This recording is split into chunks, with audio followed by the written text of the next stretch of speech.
নমস্কার। আমি চলে এসেছি আপনাদের বিশেষ কিছু নতুন ধরনের তথ্য নিয়ে।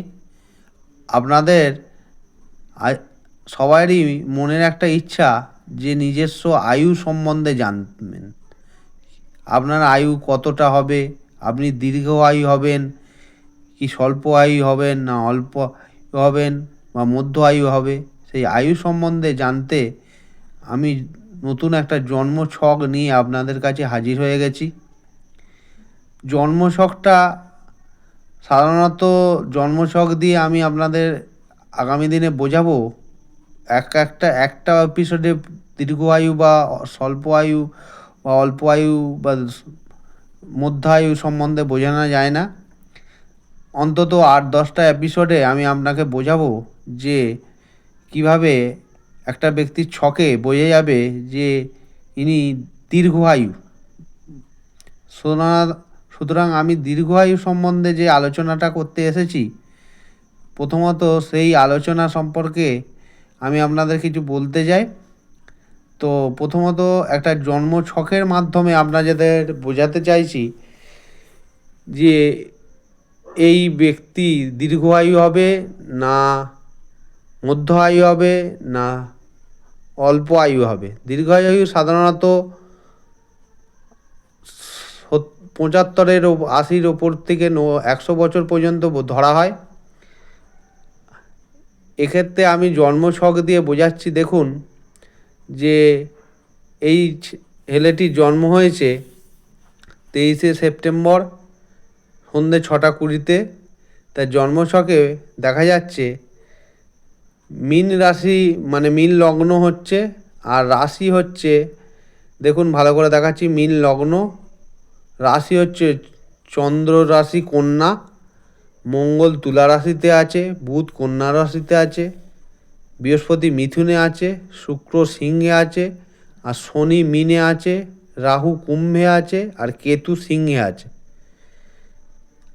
এবার যদি আমি তার জন্মছকটার দিকে যাই, মানে লগ্ন ছকের দিকে আমি যাই, দেখুন লগ্ন কুষ্টিতে দেখা যাচ্ছে শনি লগ্নে আছে, আর চতুর্থে বৃহস্পতি আছে, আর ষষ্ঠে কেতু শুক্র, আর মঙ্গল আছে অষ্টমে।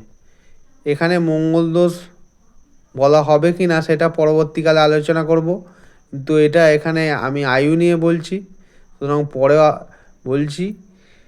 এখানে দেখুন লগ্নের অষ্টমে মঙ্গল আছে, মঙ্গল কিন্তু নীচস্থ, আর ও হচ্ছে দ্বাদশপতি মঙ্গল, নবমপতি, সে অষ্টমে পড়ে আছে। তাহলে দুস্থানপতি দুস্থানে গেলে মঙ্গল একটা বিপরীত রাজযোগ তৈরি করেছে। এই বিপরীত রাজযোগ মঙ্গলের তৈরি হয় এখানে। যদিও এই ছকটা আপনাদের মোটামুটি একটু দেখানোর চেষ্টা করছি, আপনারা ভালো করে দেখুন। এই যে লগ্ন মধ্যে শনি বসে রয়েছে, তো সুতরাং এবার আপনাকে প্রথমত দীর্ঘ আয়ুর জন্য আমি যেটা বলতে চাইছি সেটা হচ্ছে, যেহেতু মীন লগ্ন শনি বসে আছে আর মঙ্গল অষ্টমে তুলা রাশিতে নিচস্থ, আর আপনাকে যখন ছকটা দেখবে বৃহস্পতির দৃষ্টি ঠিক পঞ্চম দৃষ্টি মঙ্গলের ওপর পড়ছে, চতুর্থ স্থানে বসে বৃহস্পতি মঙ্গলের ওপর পঞ্চম দৃষ্টি পড়ছে। তাহলে বৃহস্পতির দৃষ্টি, মানে কোনো শুভ গ্রহর দৃষ্টি যদি অষ্টম স্থানে, বৃহস্পতির মতন শুভ গ্রহর দৃষ্টি যদি, বিশেষ করে বৃহস্পতির দৃষ্টি যদি অষ্টম স্থানে পড়ে, সেসব ব্যক্তি দীর্ঘায়ী হবে।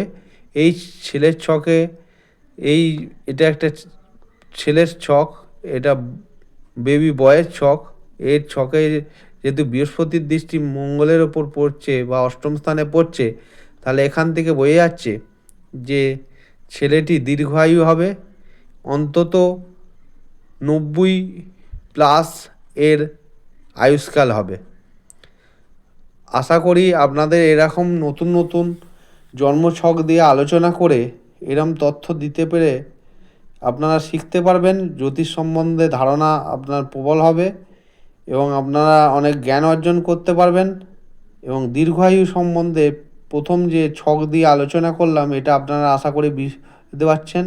বৃহস্পতির মতন শুভ গ্রহর দৃষ্টি যদি অষ্টমে থাকে, সেটা যেই স্থানই হোক, তাহলে মানে যে স্থান থেকেই হোক বৃহস্পতির দৃষ্টি অষ্টমে পড়লে তাহলে সেই যে ব্যক্তির ছকে বা যে বাচ্চার ছকে এরম থাকবে সে দীর্ঘায়ু হবেই হবে।